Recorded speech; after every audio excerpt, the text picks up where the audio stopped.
நேர்களுக்காக என்ன சமைக்க போறீங்க? இன்னைக்கு நம்ம என்ன பண்ண போறோம்னா பலாப்பழத்துல வந்து சக்கரை பொங்கல் பண்ண போறோம். பலாப்பழத்துல சக்கரை பொங்கல். ஆமா. ஓகே. சோ பலாப்பழம் சக்கரை பொங்கல் செய்வதற்கு தேவையான பொருட்கள் என்னென்ன? பலாப்பழம், பச்சரிசி, சிறுபருப்பு, உப்பு, தேங்காய் துருவல், ஏலக்காய், சுக்குத்தூள், நெய், எண்ணெய், வெல்லம், முந்திரி. ஸோ தேவையான பொருட்கள் எல்லாமே வந்து ரெடியா இருக்குது. ஸோ இப்போ ஃபர்ஸ்ட் நம்ம என்ன பண்ண போறோம்? ஃபர்ஸ்ட் நம்ம ஒரு பாத்திரத்தை வச்சுக்கலாம். இப்போ நம்ம சக்கரை பொங்கல் அப்படின்ற விஷயத்த சொல்லியிருக்கிறதுனால பொங்கலுக்கு தேவையானது என்னவோ நம்ம எப்படி அரிசியும் பருப்பும் குக் பண்ண போறோமோ அந்த மாதிரி தான் குக் பண்ண போறோம். ஓகே. ஸோ இப்போ வந்து சட்டி சூடாயிடுச்சு. என்ன பண்ண போறோம்? இப்போ சட்டி சூடாயிடுச்சு.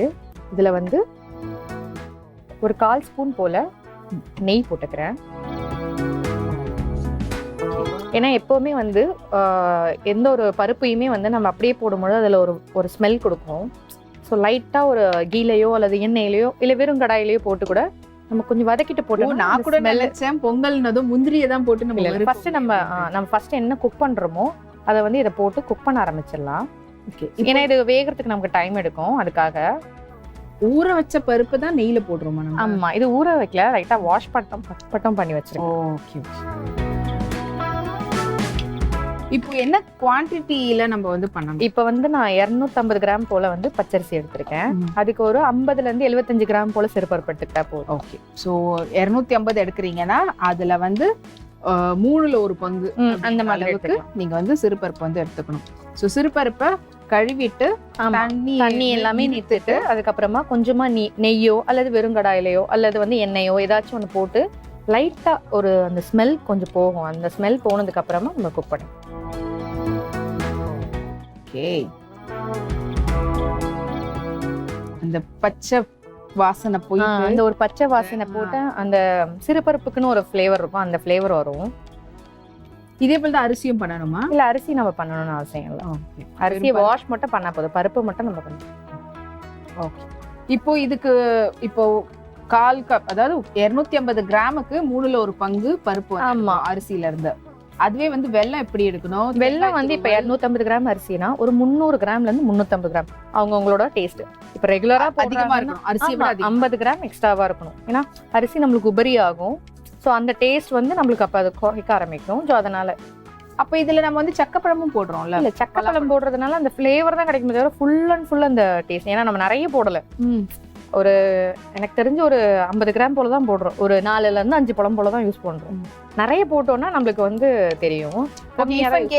இப்போ நம்ம வந்துட்டு 250 கிராம் அரிசிக்கு நம்ம ஒரு 200 கிராம் இல்லைன்னா 150 கிராம் சக்கரை போடலாம். சக்கையும் அதுக்கப்புறமா 150 கிராம் வெல்லமும் அப்படி பாதி பாதி போடலாம், தாராளமா போடலாம். ஓகே. ஸோ அது பார்த்துட்டு இது நல்லா வறுத்துட்டு இப்போ இதுல வந்து பச்சரிசி வந்து வாஷ் பண்ணி வச்சிருக்கேன், இதை ஆட் பண்ணிக்கலாம். தண்ணி எல்லாம் எடுத்துட்டு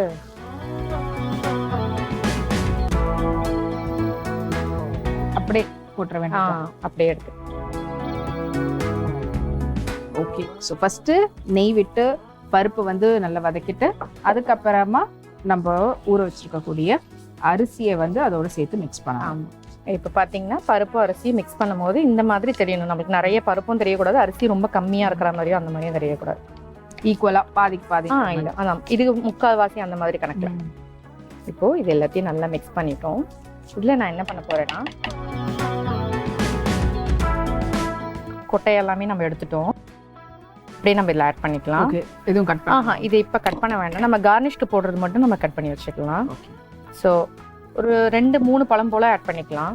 ஏன்னா சக்கை நம்ம நிறைய போட்டுட்டோம்னா சக்கையை மட்டும் தனியா பொங்கல் பண்ணி சாப்பிடுவாங்க. சக்கை மட்டும் ஒரு ஸ்வீட்டா வரும். சக்கை பொங்கல் சொல்லிட்டு பலாப்பழத்தை சக்கை மட்டும் வரும், அதுல அந்த மாதிரி மாறிடும். ஸோ இது எனக்கு சக்கரை பொங்கலும் இதுல தெரியணுன்றதுக்காக நம்ம வந்து கம்மியான குவான்டிட்டி தான் எடுத்துருக்கோம். ஓகே.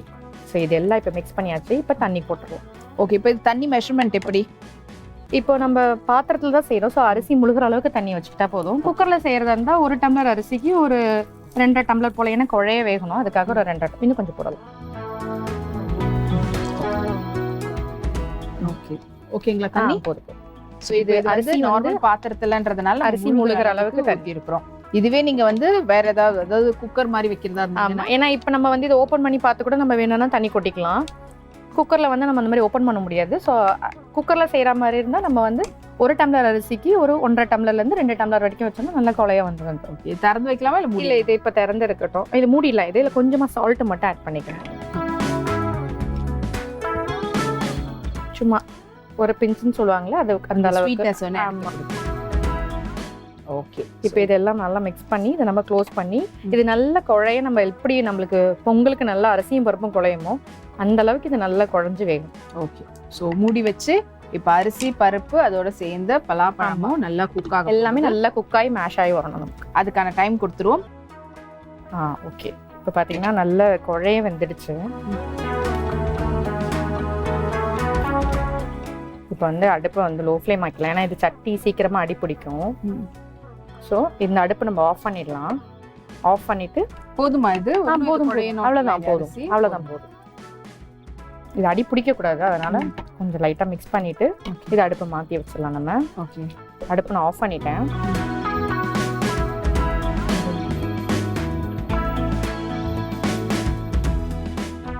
வேற ஒரு பாத்திரம் வச்சுக்கலாம்.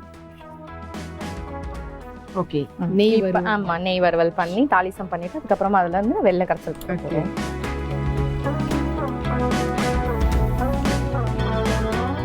இதுல வந்து இந்த பலாப்பழம் தெரியணும் அப்படின்றதுக்காக சின்ன சின்னதா நம்ம நறுக்கிக்கலாம். எப்படி கண்டபடி எப்படி வேணாலும் பண்ணலாமா? எப்படி வேணாலும் பண்ணிக்கலாம், என்ன ஷேப்ல வேணாலும் பண்ணிக்கலாம். அதுக்கு அது மட்டும் எனக்கு கொஞ்சம் பண்ணித்தாங்க. நான் இப்போ வந்து நீட்டாவா பொடி பொடியா நறுக்கிக்கலாம். இப்போ தேங்காய் துருவல்லாம் போடுவாங்களா அந்த மாதிரி. இப்போ நம்ம வந்து இந்த சட்டியில வந்து சட்டி லைட்டா காய ஆரம்பிச்சிருக்கு.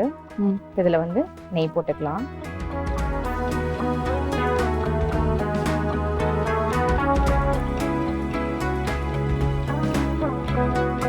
ஓகே, ஸோ நெய் அந்த பக்கம் விட்டு அதுல வந்து நம்ம முந்திரி அதெல்லாம் முந்திரி இந்த பலாப்பழம் அதெல்லாம் போட்டு இதையும் நெய்ல போட்டு இதுவும் நெய்ல போட்டு வறுக்க போறோம். தேங்காய் முந்திரி பலாப்பழம் எல்லாமே கார்னிஷ்க்கு போடுறது தான். ஓகே, இப்போ வந்து இதுல வந்து முந்திரி பருப்பு வச்சிருக்கோம். இப்போ லைட்டா கீ சூடாயிருக்கு. இந்த ஸ்டேஜ்ல முந்திரி பருப்பு போட்டுக்கலாம். ஏன்னா லைட்டான ஒரு பொன் வறுவல் வரும்போது எடுத்துக்கலாம்.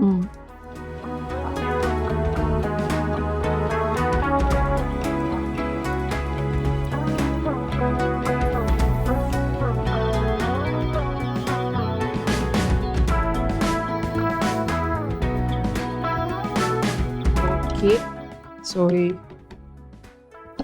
இதை உங்க விருப்பப்படி நீங்க தெரியணும்னு நினைச்சு பொடிசா பண்ணிக்கலாம்.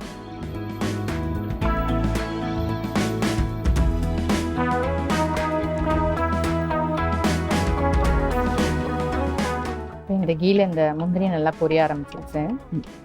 ஒரு லைட் ப்ரௌன் கலர் வரும்போது நம்ம முந்திரி எடுத்துட்டு அடுத்து நம்ம தேங்காய் போட்டுக்கலாம். தேங்காய் நல்லா பொரிஞ்சதும் நம்ம வந்து பலாப்பழத்தை போட்டுக்கலாம். ஓகே, இது ஓரளவுக்கு நல்ல கோல்டன் ப்ரௌன் ஆகுது. நம்ம வெளியில எடுத்ததுமே நல்லா ப்ரௌன் மாறிடும். ஸோ நம்ம இப்போ எடுத்துடலாம்.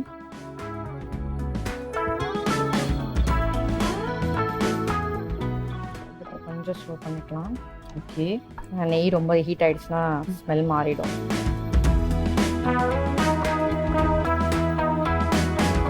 இது அவங்கவுங்களோட ஃப்ளேவர் பொறுத்து தான். திராட்சையும் போட்டுக்கலாம், இல்லை வேற ஏதாச்சும் நட்ஸ் வேணும்னாலும் பாதாம் பிஸ்தா என்ன நட்ஸ் வேணும்னாலும் போட்டுக்கலாம். இல்லை என்கிட்ட நட்ஸ் எதுவுமே இல்லைன்னா வெறும் கோகனட்டும் பலாப்பழமும் போட்டால் கூட போதும். போட்டுடலாம். இல்லை கோகனட் போடலாம் பலாப்பழம் போட்டுடலாம். ஓகே, பொடிசா நறுக்குன பலாப்பழம்.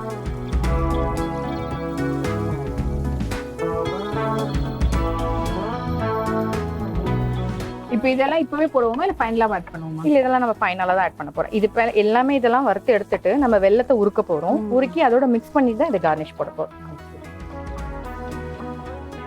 ஸோ இப்போ வந்து அந்த பலாப்பழத்தை நல்லா ஒரு ரோஸ்ட் பண்ற மாதிரி கீழே போட்டு நல்லா ரோஸ்ட் பண்றோம். இது ரோஸ்ட் ஆகும்போது தேங்காய் துருவல் வச்சிருக்கோம். சேர்த்தே போட்டுக்கலாம். இந்த தேங்காய் துருவலையும் இதோட ஆட் பண்ணிக்கலாம்.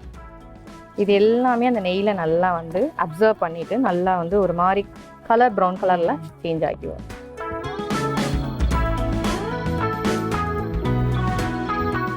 ஓகே, ஸோ தேங்காயும் ஒரு மாதிரி உங்களுக்கு கிரன்ச்சி ஃபீல் இருக்கும்.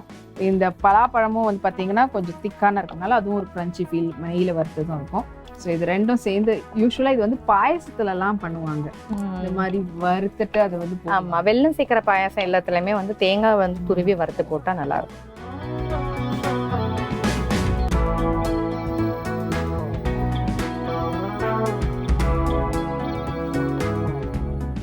இப்போ இது நல்லா கோல்டன் ப்ரௌன் ஆயிடுச்சு. இதையும் ஒரு பிளேட்டுக்கு மாத்திடலாம். ஓகே, இந்த பிளேட் கொடுங்க, பலாப்பழம் எடுத்த பிளேட்.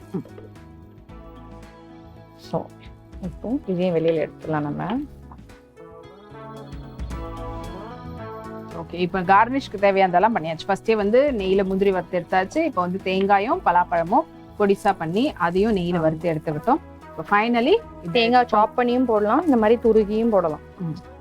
அண்ட் அது இல்லாம ஃபைனலா நம்ம இதுக்கான ஸ்வீட்னஸ் வந்து ஆட் பண்ணணும். அதுக்கு வெல்லத்தை வந்து இப்போ நம்ம உருக்க போறோம். மீன்ஸ் அது பாகு வரணும் அப்படின்றதெல்லாம் கிடையாது, கரையணும். ஜஸ்ட் கரைச்சிட்டு அது வந்து இப்போ வந்து வெல்லத்தை இதில் ஆட் பண்ணிக்கலாம். இப்போ வந்து நம்ம ஒரு 300 கிராம் போல வெல்லம் வச்சிருக்கேன். ஸோ அதை அப்படியே ஆட் பண்ணிக்கலாம். இதுல பாகு வெல்லம் அப்படிலாம் எதுவும் இல்லை, எந்த வெல்லம்னாலும் எடுத்துக்கலாம். கருப்பட்டி, ஆமா, நாட்டு சக்கரை கூட எடுத்துக்கலாம். நீங்க கொஞ்சம் தண்ணி போட்டுக்கலாம்.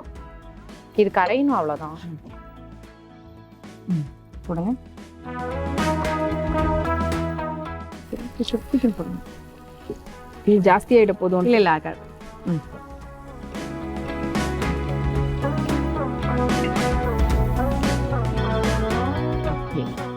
ஸோ வெல்லம் வந்து அது தண்ணியோட சேர்ந்து நல்லா மெல்ட் ஆனதுக்கு அப்புறமா நம்ம இதில் ஆட் பண்ண வேண்டியதுதான். இந்த வெல்லம் ஃபுல்லா கரைஞ்சதுக்கு அப்புறம் அதில் ஆட் பண்ண வேண்டியது, அவ்வளவுதான். ஆட் பண்ணி எல்லாமே ஒரு மிக்ஸ் கொடுத்து சுக்கு பொடியும் ஏலக்காய் பொடியும் போட்டு நம்ம இறக்க சர்வ் பண்ண வேண்டியது. ஓகே, இப்போ போட்டலாம் சுக்கு பொடி ஏலக்காய் பொடி. இல்ல வெல்லம் போட்டதுக்கு அப்புறம் தான் போடணும்.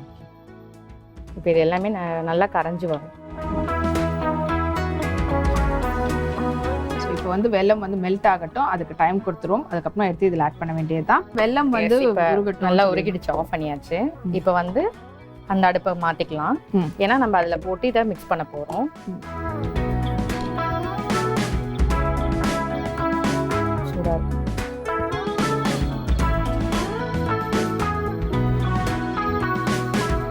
Okay, mix பண்ணிக்கிட்டீங்களா?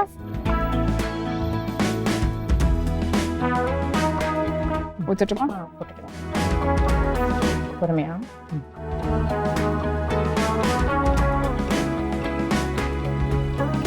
ஓகேவா? ஸ்டாப். ஓகே, இப்போ நான் அடுப்பு இன்னும் ஆன் பண்ணல. இந்த வெல்லம் போட்டுட்டு நல்லா எல்லா பக்கமும் அது படுற மாதிரி மிக்ஸ் பண்ணிடலாம். மிக்ஸ் பண்ணிட்டு அதுக்கப்புறம் நம்ம அடுப்பு ஆன் பண்ணிக்கலாம். ஏன் இப்பவே ஆன் பண்ணிட்டு? ஏன்னா இப்போ நம்ம ரைஸ் வந்து ஆஃப் பண்ணி வச்சதுனால கட்டி ஆயிட்டு இருக்கும். இப்போ நம்ம போட்டு உடனே ஆன் பண்ணோம்னா வந்து உடனே அடி பிடிக்க உட்கார ஆரம்பிச்சிடும் வெல்லம்ன்றதுனால. நல்லா நம்ம மிக்ஸ் பண்ணிட்டு அந்த கட்டியெல்லாம் உடச்சி விட்டுட்டு நம்ம அடுப்பு ஆன் பண்ணிக்கலாம். பட் ஆனால் இது மண்சட்டிக்காக சொல்றீங்களா இல்லை வெள்ளை பாத்திரமா? மண்சட்டிக்காக தான். ஸோ செய்யறவங்க மண்சட்டின்ற காரணத்துக்காக தான் அப்படி சொல்றது. ஏன்னா அவங்க வேற ஏதாவது பாத்திரத்தில் செஞ்சுட்டு அவங்களும் இதே மாதிரி இல்லை. இப்போ வந்து இது நல்லா மிக்ஸ் கொடுத்துட்டோம். இப்போ வந்து அடுப்பு ஆன் பண்ணிக்கலாம்.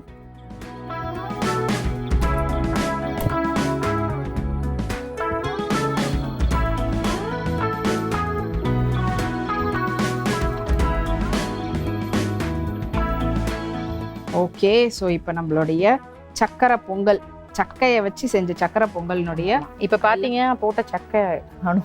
ஆமா, வெறும் சக்கரை பொங்கல் மாதிரி தெரியல, வெறும் சக்கரை பொங்கல் மாதிரி தான் தெரியும். ஆனால் நீங்கள் சாப்பிடும்பொழுது இந்த ஸ்மெல்லு, ஃப்ளேவர், டேஸ்ட் எல்லாமே தெரியும். ஸோ அது தெரியணுன்றதுக்காக தான் நம்ம இந்த கார்னிஷ்காக அந்த பொருளை வச்சுருக்கோம். இப்போ வந்து இதை அப்சர்வ் பண்ணுற நேரத்தில் இதில் வந்து கொஞ்சமாக சுக்கு பொடி வச்சுருக்கேன். அது சும்மா கையில் அப்படி நம்ம க்ரன்ச் பண்ணி போட்டுக்கலாம், இல்லை சுக்கு தூள் இருந்தாலும் நம்ம போட்டுக்கலாம். அது கூட ஒரு 2 ஏலக்காய் அதே மாதிரி கையிலேயே வந்து ஓப்பன் பண்ணி இந்த ஏலக்காவோட சீடோட இருக்கும்ல, அந்த சீடோட போட்டுக்கலாம். ஓகே, இது எல்லாமே எக்ஸ்ட்ரா ஒரு வாசனைக்காக தான். ஓகே, ஸோ இப்போ ஆல்மோஸ்ட் ரெடி. வெறும் கார்னிஷ்க்கு ஆமாம், கார்னிஷ் தான் ஆட் பண்ண போகிறோம். ஸோ ஃபைனல் ஸ்டேஜ் வந்தாச்சு. ஸோ அதை கார்னிஷ் பண்ணுறதுக்கு முன்னாடி இதை நம்ம எப்படி செஞ்சோன்ற செய்முறை விளக்கத்தை சுருக்கமாக நேரில் சொல்லிடுங்க. ஓகே, ஃபஸ்ட்டு நம்ம ஒரு பாத்திரம் வச்சுக்கிறோம்.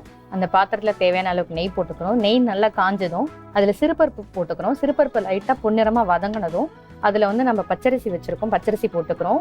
பச்சரிசியை லைட்டாக ஒரு வதக்கிட்டு அதில் பலாப்பழம் போட்டுக்கிறோம். கொஞ்சமாக உப்பு போட்டு தண்ணி போட்டு அதை தனியாக நம்ம குக் பண்ணிக்கிறோம். அடுத்து ஒரு பாத்திரம் வச்சுக்கிறோம். அந்த பாத்திரத்தில் தேவையான அளவுக்கு கீ போட்டுக்கிறோம். நெய் நல்லா காஞ்சதும் அதில் வந்து முந்திரி பருப்பு, பலாப்பழம், தேங்காய் தனித்தனியாக போட்டு நல்லா வறுத்து எடுத்துக்கிறோம். அடுத்து ஒரு பாத்திரம் வச்சுக்கிறோம். அதில் வந்து தேவையான அளவுக்கு வெல்லம் போட்டுக்கிறோம். வெல்லத்துக்கு தேவையான அளவுக்கு தண்ணி போட்டு வெல்லத்தை வந்து கரைச்சி எடுத்துக்கிறோம்.